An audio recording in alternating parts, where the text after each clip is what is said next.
Good morning. Today is the 11th October 2016 and we are going to start the editorial discussion. आज the Hindu की तो छुट्टी है, तो कुछ भी दूसरे न्यूज़पेपर्स के जो भी आर्टिकल होंगे, times of India, Indian express या फिर पुराना जो भी आर्टिकल होगा हम वो डिस्कस करने वाले हैं। जो हमारा पहला आर्टिकल है वो फॉरेन पॉलिसी से रिलेटेड है।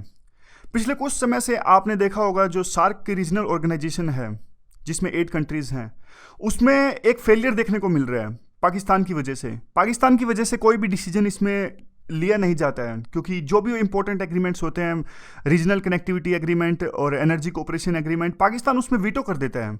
तो अब इंडिया ज़्यादा फोकस कर रहा है ईस्ट की तरफ में, यानी इंडिया लुक ईस्ट पॉलिसी और एक्ट ईस्ट पॉलिसी पर ज़्यादा ध्यान दे रहा है। इसमें कई सारी चीज़ें आती हैं, एशियन, बिम्स्टेक, और इस जो हमारी लुक ईस्ट की पॉलिसी या फिर एक्ट ईस्ट की पॉलिसी है उसकी सफल होने के लिए बे ऑफ बंगाल का जो रीजन है उसकी इंपॉर्टेंस बहुत ज़्यादा है। बे ऑफ बंगाल, क्योंकि बे ऑफ बंगाल एक रास्ता खोलता है, यहीं से सारे रास्ते निकलते हैं ईस्ट की कोऑपरेशन की तरफ। और फिलहाल पिछले कुछ दिनों में इस रीजन में एक अच्छा खासा कोऑपरेशन देखने को मिल रहा है। क्यों?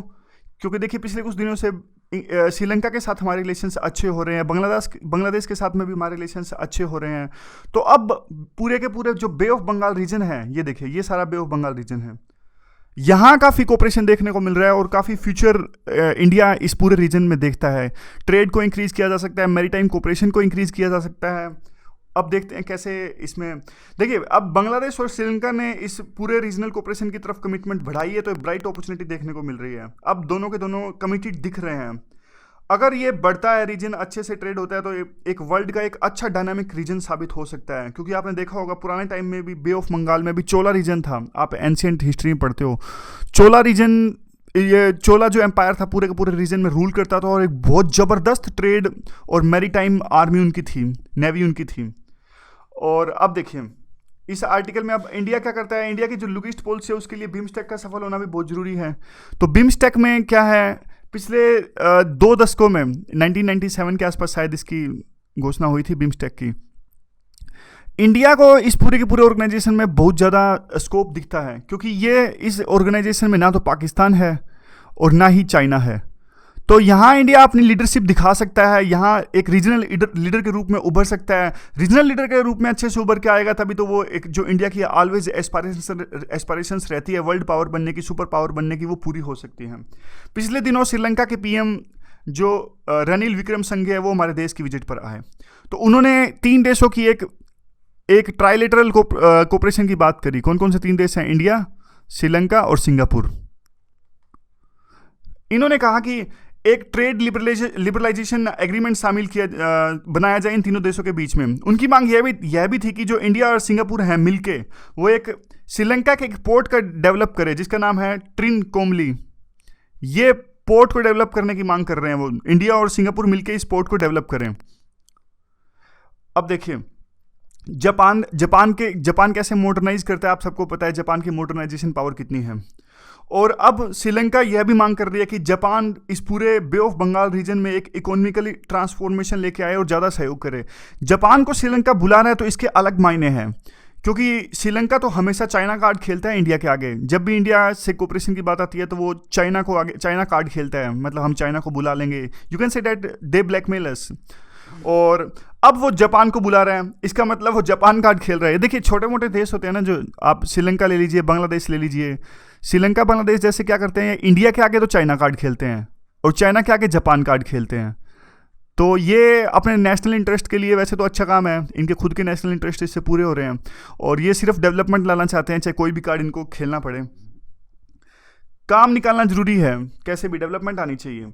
श्रीलंका के जो पीएम है उन्होंने भी यही बात कही कि इस पूरे के पूरे रीजन की जो एक बहुत ज़बरदस्त मैरीटाइम कॉमर्स हिस्ट्री रही है और बे ऑफ बंगाल पुराने टाइम में बहुत ही ज़्यादा सफल था कॉमर्शली, और अभी ये काउंटर कर सकता है। किसको काउंटर कर सकता है? जो अभी देखिए कैरेबियन रीजन है, जो यूएसए के पास में कैरेबियन रीजन है, वो वहाँ बहुत ज़्यादा टूरिज्म होता है। और श्रीलंका के प्राइम मिनिस्टर ने कहा कि अगर ये इस रीजन को, बे ऑफ बंगाल रीजन को अच्छे से डेवलप करते हैं तो ये भी कैरेबियन रीजन को टूरिज्म के लिहाज से अच्छे से काउंटर कर सकता है। और फिर उसके लिए बिम्स्टेक का सफल होना भी बहुत ज़रूरी है। बिम्स्टेक में इंडिया के लिए बहुत ज़्यादा, जैसे मैंने पहले कहा, इनॉर्मस अपॉर्चुनिटी है।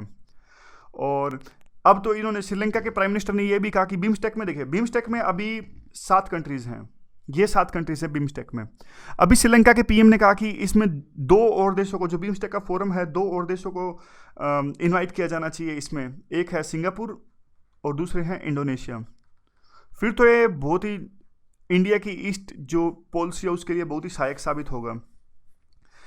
और इसमें क्या है, बिम्स्टेक में देखिए, जैसे मैंने आपको पहले बताया कि ना चाइना है ना पाकिस्तान है, और इसलिए इंडिया अब इस पर ज़्यादा ध्यान देने लगा है। अभी ब्रिक्स का समिट है, जो अभी अक्टूबर में ब्रिक्स का समिट होने वाला है इसी महीने गोवा में। तो यहाँ ब्रिक्स के साथ साथ इंडिया ने बिम्स्टेक को भी इनवाइट किया है, ताकि दोनों ऑर्गेनाइजेशंस के लीडर आपस में एक अच्छा कोऑपरेशन स्थापित कर सके, बातचीत कर सकें। और इस पूरे रीजन पर कितना ध्यान देने की आवश्यकता है और कितना ध्यान दे रही है इंडिया, वो इसी से पता लगता है कि इंडिया ने अब देखिए BCIM में कोऑपरेट कर रही है। और दूसरा इंडिया BBIN इंडिया ने बनाया है, जो सार्क से हट के सब रीजनल ऑर्गेनाइजेशन है। Bhutan, Bangladesh, India, Myanmar, even जो चाइना की 1 रैंक 1 पॉलिसी है, सॉरी 1 रैंक 1 पॉलिसी तो आर्मी की है, 1 रोड 1 बेल्ट, चाइना की 1 रोड 1 बेल्ट है, जो उस पे इंडिया को कंसर्न्स हैं। कश्मीर से होकर ये जाती है, वहाँ ये PO के रीजन से पास आउट होती है, तो हमें कंसर्न है क्योंकि वो रीजन हमारा है। लेकिन 1 रोड 1 बेल्ट जो चाइना यहाँ इंडिया के ईस्ट की तरफ में जो लिंक स्थापित कर रहा है, इससे इंडिया को प्रॉब्लम नहीं है, क्योंकि इंडिया चाहता है कि ईस्ट में कनेक्टिविटी आए। जितनी ज़्यादा कनेक्टिविटी इंडिया के ईस्ट में आएगी उतना ज़्यादा अच्छा है, क्योंकि ये ना सिर्फ हमारे नॉर्थ ईस्ट की डेवलपमेंट के लिए फ़ायदेमंद होगा, इंडिया के ट्रेड के लिए, इंडिया के फुल डेवलपमेंट के लिए भी सहायक सिद्ध होगा। तो इंडिया ये चाहता है कि जितना ज़्यादा इसमें इस रीजन में कनेक्टिविटी आए वो अच्छा है। हमने पिछले आर्टिकल्स में ये भी डिस्कस किया था कि कैसे इंडिया जो म्यांमार और थाईलैंड मिलकर एक ट्राइलेटरल हाईवे बना रहे हैं इस पूरे रीजन में, और दूसरा हमने कलादान मल्टी मॉडल जो म्यांमार के साथ हम बना रहे हैं, ये भी सब रीजन है। तो यार इंडिया पूरी से पूरी कनेक्टिविटी की तरफ ध्यान दे रहा है इस पूरे रीजन के अंदर में। और अब जो देखिए सब रीजनल की बात आती है, इससे पहले क्या हुआ था, जो 1960-70 की टाइम था ना, 1960-70 का टाइम था जब ये श्रीलंका और बांग्लादेश जैसे छोटे देश ये चाहते थे कि एक सब रीजनल ऑर्गेनाइजेशन उभर कर आए इस रीजन में, बे ऑफ बंगाल रीजन में। लेकिन तब इंडिया नहीं चाहता था, तब इंडिया ने अपने आप को पूरा इकोनॉमिकली आइसोलेट कर रखा था। आपको याद होगा नेहरू की पॉलिसी जो थी इंडिपेंडेंस के बाद में, वो सेल्फ सफिशिएंसी की थी, हमें किसी दूसरे देश के साथ में कोऑपरेशन ना करना पड़े। तो वो इंडिया ने उस टाइम पर 60-70s में अपने आप को इकोनॉमिकली आइसोलेट कर रखा था। अब इसलिए इंपॉर्टेंट है कि ये देश तो अभी भी चाहते हैं, लेकिन इंडिया अब ज़्यादा चाहने लगा है। तो यानी जो सब रीजनल कॉर्पोरेशन है इस बे ऑफ बंगाल रीजन में और इंडिया के ईस्ट के रीजन में, वो उसके लिए बहुत अच्छी अपॉर्चुनिटीज़ फिलहाल के टाइम में है। अब बांग्लादेश जो है, आप देखिए कितना चाहते हैं छोटे देश। श्रीलंका तो एशियन भी ज्वाइन करना चाहता था, लेकिन वो पता लगा ज्वाइन किया नहीं एशियन, क्योंकि वो इस रीजन में आते नहीं हैं। और बांग्लादेश देख लीजिए, बांग्लादेश ने ही सार्क का आइडिया प्रपोज किया था 1985 में, फिर सार्क बना था। और इवन बांग्लादेश जो बिम्स्टेक का हेडक्वार्टर है वो भी बांग्लादेश में है। तो ये देश तो हमेशा से चाहते हैं, इंडिया अभी इंटरेस्ट दिखाने लगे हैं। तो यानी अब डेफिनेटली ये रीजन ग्रो करेगा। इंडिया के पास एक अच्छी अपॉर्चुनिटी है, और ब्रिक्स और बिम्स्टेक की मीटिंग में कुछ अच्छे एग्रीमेंट्स लेकर आए। कौन सी एग्रीमेंट हो सकते हैं, जैसे कोस्टल शिपिंग से रिलेटेड और काउंटर टेररिज्म से रिलेटेड, और अंडर वाटर जो रिसोर्सेज है उसको कैसे डेवलप किया जाए, इवन मेरीन एनवायरनमेंट से रिसोर्सेज जो रिलेटेड हैं। इन सब रीजन्स में, इन सब एरियाज़ में एक इंडिया के अच्छे एग्रीमेंट साइन करने चाहिए और इस रीजन को डेवलप करना चाहिए। ये इंडिया की ना सिर्फ सिक्योरिटी के लिए अच्छा है, इंडिया की डेवलपमेंट के लिए भी अच्छा है। जो हमारा अगला आर्टिकल है वो आपने देखा होगा कि सर्दियों में क्या होगा, एयर क्वालिटी और ज़्यादा डाउन हो जाती है। और क्यों होती है, जैसे आप दिल्ली का एग्जांपल ले लीजिए। दिल्ली में सर्दियों में एक पूरा स्मोक का ब्लैंकेट बन जाता है। स्मोक प्लस में फोग, ये सर्दियों में बनता है। और देखिए इससे ना सिर्फ ये हेल्थ के लिए बहुत ज़्यादा नुकसानदायक है, इससे कई तरह के रोग भी हो सकते हैं। इस तरह के पोल्यूशन से एलर्जी, अस्थमा, रिस्पायरेटरी प्रॉब्लम्स हो सकती हैं। इसका एक सबसे बड़ा मेन रीज़न ये है कि जो पड़ोसी एग्रीकल्चर डोमिनेटेड जो हमारे स्टेट्स हैं, जैसे दिल्ली का हम केस डिस्कस कर रहे हैं, पर्टिकुलर केस स्टडी दिल्ली के हैं, जैसे कि हरियाणा, पंजाब, राजस्थान, इसमें जो किसान फसलों को जो रेजिड्यूज होते हैं, देखिए जो ये टाइम होता है ना, अक्टूबर नवंबर का टाइम होता है, ये टाइम होता है सर्दियों की फसल के लिए तैयारी चल रही होती है। यानी अब सर्दियों की फसल के लिए बिजाई होने वाली है थोड़े टाइम में। तो अब क्या होगा, किसान जल्दबाजी में होते हैं, तो अब उनको क्या करना है, जल्दी से वो आग लगा देते हैं, जो पिछली फसल के रेजिड्यूज होते हैं यानी पिछली फसल का कचरा, उसको आग लगा देते हैं ताकि जल्दी से अगली फसल की तैयारी की जा सके। और इससे होता क्या है, एक पूरा का पूरा, जैसे आपको बताया कि एक ब्लैंकेट क्रिएट हो जाता है स्मोक का, और काफ़ी जो रिस्पायरेटरी प्रॉब्लम्स और पोल्यूशन से काफ़ी दिक्कतें आती हैं। तो अब क्या हुआ, पिछले दिनों दिल्ली हाई कोर्ट ने, पिछले दिनों ये देखिए स्मोक ऐसे देखने को मिलता, पूरा धुआं धुआं। पिछले दिनों क्या हुआ, दिल्ली हाई कोर्ट ने 6 अक्टूबर को एक डिसीजन दिया। उन्होंने जो ये पड़ोसी देश हैं, पड़ोसी हमारे राज्य हैं, हरियाणा, पंजाब, राजस्थान, इनके चीफ सेक्रेटरीज को बुलाया और इनको ऑर्डर दिया कि देखिए आपकी जिम्मेदारी होगी, अगर कोई भी यहाँ पे फसलों को जलाता है तो आपकी जिम्मेदारी होगी कि कैसे इसको पूरी की पूरी जो प्रोसेस है इसको रोका जाए।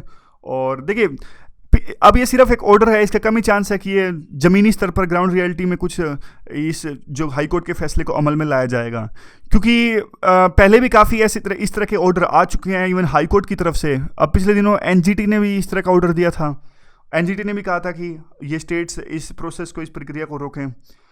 लेकिन ये प्रक्रिया को रोकना बहुत मुश्किल है। क्यों? वैसे तो देखिए डीसी और डीएम है, हर बार इसी सीजन में वो देते हैं, डीसी डीएम जो लोकल डिस्ट्रिक्ट कमिश्नर्स होते हैं, उपायुक्त, ये हमेशा किसानों को ऑर्डर देते हैं, गाइडलाइंस जारी करते हैं, डायरेक्टिव्स देते हैं कि आप फार्मर्स क्रॉप रेजिड्यूज को ना जलाएं। और लेकिन इसमें कोई भी तरह की सक्सेस आती नहीं है।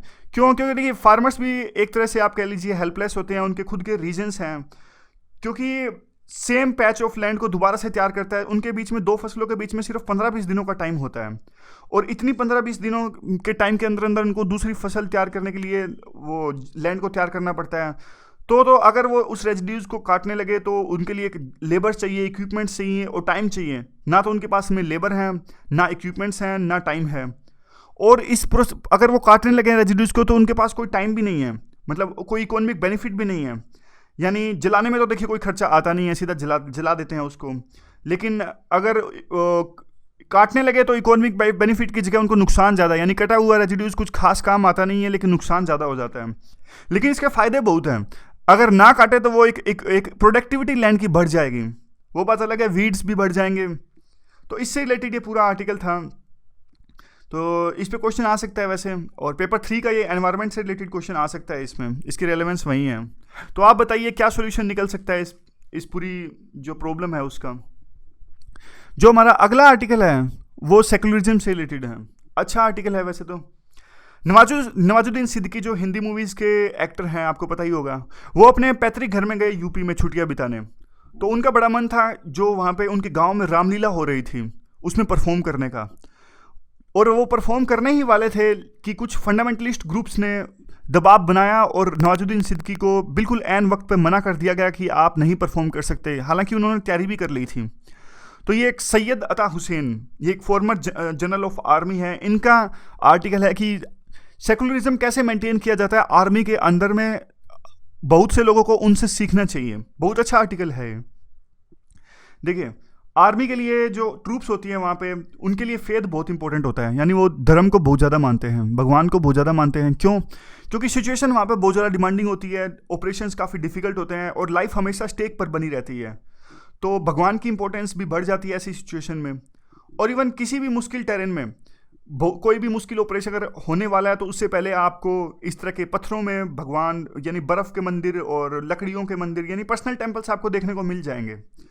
और अब वहाँ देखिए आर्मी में ये अनकही कन्वेंशन है कि जो ट्रूप्स का फेद होगा, यानी ट्रूप्स का जो धर्म होगा, ट्रूप्स का जो फेद होगा, उनका जो भगवान होगा, वही भगवान धर्म फेद वो ऑफिसर का होगा। ऑफिसर का कोई भी धर्म हो सकता है, कोई भी फेद हो सकता है, लेकिन वो फेद घर छोड़ कर आएगा, यानी यूनिट के साथ में उसका वही धर्म होगा जो ट्रूप्स का फेद है। और अब जैसे कुछ सिख यूनिट है, आप सिख यूनिट का एग्जांपल ले लीजिए। कुछ सिख यूनिट ऐसी हैं जो कंप्लीटली सिख यूनिट हैं, यानी सारे के सारे सिख हैं उस यूनिट में। तो उनको क्या होता है, एक पर्सनल गुरुद्वारा एलोकेटेड रहेगा, एक ग्रंथी वो होते हैं जो गुरु ग्रंथ साहिब को पढ़ते हैं, और उनको एक पर्सनल ग्रंथी मिलेगा, एक पर्सनल गुरुद्वारा मिलेगा। लेकिन इसके साथ साथ में कुछ ऐसे भी पर्सनल हो सकते हैं जैसे क्लर्क, और जो सपोर्टिंग स्टाफ होता है यूनिट का, वो तो ऐसा जरूरी नहीं कि वो सिख होगा, लेकिन उनके फेथ का भी पूरा ध्यान रखा जाता है उस सिख यूनिट के अंदर में। लाइक वो पूरी की पूरी यूनिट सिख है, गुरुद्वारा तो है ही वहाँ पे, लेकिन जो नो सपोर्टिंग स्टाफ और जो पर्सनल है, क्लर्क जैसे लोग, उनके फेथ का भी पूरा ध्यान रखा जाता है। यानी गुरुद्वारे के साथ साथ उनके जो सिंबल्स हैं उनको भी पूरी जगह दी जाती है। जैसे शिव जी भगवान की फोटो मान लीजिए, राम की फोटो मान लीजिए, और जो भी क्रिश्चियन के सिंबल्स, मुस्लिम के सिंबल्स, ये सभी धर्मों के सिंबल्स को पूरा ध्यान रखा जाता है। और कुछ यूनिट जैसे पूरी की पूरी हिंदू हैं, कुछ मिक्स हैं, उस मिक्स यूनिट्स में तो देखिए जो सर्वधर्म संभाव है वो बहुत ही ज़्यादा आपको एक ज्वलंत उदाहरण देखने को मिलता है हमारे सेकुलरिज्म मॉडल का। वहाँ सभी धर्मों के फ्लैग्स देखने को मिलते हैं। आप एग्जांपल ले लीजिए Jammu and Kashmir light infantry का। जम्मू एंड कश्मीर जो लाइट इन्फेंट्री है उसका जो हेडक्वार्टर है श्रीनगर में है। इसमें तीनों मिलते हैं, यानी डोगरन भी है जो हिंदू हैं, और वहाँ मुस्लिम्स भी हैं, और इवन सिख भी हैं। तो वहाँ पे एक MMG कंसेप्ट है, लिखिए आप MMG कंसेप्ट, मंदिर मस्जिद गुरुद्वारा, यानी तीनों धर्म के फ्लैग वहाँ पे देखने को मिलेंगे एक ही छत के नीचे, and they are proud of this. और आगे से सॉरी सैयद अता हुसैन आगे अपना एक्सपीरियंस शेयर करते हैं। जब वो एक कमांडिंग ऑफिसर थे तब वो जो लॉर्ड विशाल यानी बद्रीनाथ जो टेम्पल है उत्तराखंड में, वहाँ उन्होंने काफ़ी बार विजिट किया, और एक जो पूरे सीजन की जो पूजा स्टार्ट होती है वहाँ भी उन्होंने बढ़ चढ़ कर पार्टिसिपेट किया। और वो अपने गुरुपर्व के एक्सपीरियंस को भी शेयर करते हैं। वो कहते हैं कि गुरुपर्व के बहुत सारे मुझे मौका मिला, सौभाग्य मिला कि गुरुपर्व के मौके पर पूजा किए जा सके, यानी उसको सेलिब्रेट किया जा सके, और उसके बाद में लंगर लिया जा सके, लंगर छका जा सके। एक बार तो देखिए जो हिंदू कमांडर ने भी उनको शर्मसार कर दिया था। एक हिंदू कमांडर जो कि एक मुस्लिम यूनिट के कमांडिंग ऑफिसर थे, उन्होंने 30 दिन तक रोजा रखे, 30 दिन तक रोजा रखे उन्होंने, और 5 टाइम्स नमाज अदा की, क्योंकि उनकी जो ट्रूप्स थी वो मुस्लिम थी। और देखिए कितना बड़ा उदाहरण है, 30 डेज का रोजा और 5 टाइम्स नमाज, और उन्होंने वही फेद को अपनाया जो फेद उस यूनिट का था, यानी जो मुस्लिम उनका जो फेद था। तो ये बहुत ही अच्छा एग्जाम्पल था, बहुत ही हमारे सेकुलरिज्म का। इसका यूज़ हम हमारे ऐसे के लिए बहुत अच्छा कर सकते हैं। जब भी सेकुलरिज्म के धर्म पे कुछ ऐसे आए तो हम इस पूरे एग्जाम्पल को पेश कर सकते हैं। इवन जो हमारे पेपर 2 के लिए भी इंपॉर्टेंट है, ये पेपर 2 के भी हम एग्जाम्पल दे सकते हैं। डायरेक्ट क्वेश्चन तो नहीं आएगा how secularism is preached in the army, लेकिन इस एग्जाम्पल को हम, सेकुलरिज्म का कोई भी क्वेश्चन आता है तो हम अपने एग्जाम्पल में यूज कर सकते हैं। जो अगला हमारा आर्टिकल है वो है, आपको पता होगा, हैदराबाद की एक बच्ची जिसने 68 दिन तक जिस बच्ची ने फास्ट रखा, और उस 68 दिन के फास्ट के बाद जिसकी डेथ हो गई, जिसका नाम था आराधना समधरिया। और क्यों फास्ट रखा? क्योंकि ये रिलीजियस प्रैक्टिस से रिलेटेड है। देखिए जैन में एक रिलीजियस प्रैक्टिस होती है संथारा, आपने पढ़ा होगा, जिसमें फास्ट रखते हैं, सेल्फ मोटिफिकेशन जिसे कहते हैं। और देखिए इस आर्टिकल को वैसे तो 2 रूप में डिस्कस कर सकते हैं। एक तो सेकुलरिज्म के कंटेक्स्ट से, सेकुलरिज्म के कंटेक्स्ट से फिलहाल हम डिस्कस नहीं करेंगे, हम डिस्कस करेंगे चाइल्ड राइट्स के कंटेक्स्ट से। चाइल्ड राइट्स, कैसे उस बच्ची की मौत हो गई और इसके लिए कौन जिम्मेदार है। तो 68 दिन तक उसने फास्ट रखा उस बच्ची ने। देखिए उसको तो पता नहीं होगा, उसको तो इतना भी नहीं पता होगा कि इस प्रैक्टिस की कितनी इंपॉर्टेंस है, या फिर अगर मैं फास्ट कर रही हूँ वो लीगल है या फिर इलीगल है। उसको तो जैसे सिखाया गया उसी के हिसाब से उस बच्ची ने फास्ट रखा। तो 68 दिनों के बाद उसकी डेथ हो गई। तो इससे पता लगता है कि कितनी ब्रूटलिटीज़, कितनी एट्रोसिटीज़ आज भी हमारे समाज में बच्चों पर, छोटे बच्चों पर होती है। 68 दिन तक यह बच्ची फास्ट करती रही, और जिन लोगों पर उस बच्ची की सेफ्टी की जिम्मेदारी थी, ना सिर्फ पेरेंट्स बल्कि एक स्कूल अथॉरिटीज़ और भी जो भी रिलेटिव्स थे, उन सभी पर, कम्युनिटी पर उस बच्ची की सेफ्टी की जिम्मेदारी थी, और वही उसकी डेथ के जिम्मेदार आज हैं। उस लड़की की हालत किसने नहीं देखी? उसकी लड़की ने जो फास्ट किया उसको सबने देखा, लेकिन उसकी हालत किसने नहीं देखी? उस बच्ची के लिए देखिए क्यों उसने फास्ट किया। आर्टिकल में, एडिटोरियल में ऐसा लिखा हुआ है कि जो बिजनेसमैन है, उसके लड़की के पिता एक अच्छे खासे बिजनेसमैन है हैदराबाद में, ज्वेलर्स की दुकान है उनकी, ज्वेलर्स का बिजनेस है उनका वहाँ पर, और उनका बिजनेस में कुछ लॉस हुआ था, बिजनेस लॉस हुआ था। तो उनको ऐसा लगा कि अगर लड़की सेल्फ मोटिफिकेशन की तरफ जाएगी, यानी फास्ट करेगी, तो हमारे जो फॉर्च्यून्स हैं वो पासा पलट जाएंगे और अच्छा भविष्य हमारा होगा। और इससे उनको सोशल स्टेटस भी मिला। बहुत सारी पॉलिटिकल पार्टीज़ के लीडर्स ने उनकी घर में विजिट किया, और हज़ारों लोग उस लड़की की अंतिम क्रिया में भी शामिल हुए। जबकि पूरे प्रेशर ग्रुप्स ने, एनजीओज ने, मीडिया ने बहुत ज़्यादा प्रेशर डाला कि पुलिस ने उनके पेरेंट्स को अरेस्ट किया है। But this is not enough. Yes, this is not enough. यह कहना तो गलत होगा कि सिर्फ लड़की के माँ बाप इसके लिए जिम्मेदार हैं।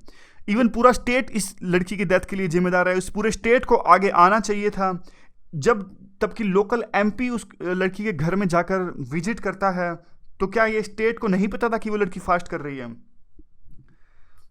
देखिए, ये बहुत सारे रीजंस होते हैं। वैसे एडिटोरियल रहता है, एडिटोरियल को पूरी की पूरी जो है वो बयान करना चाहिए।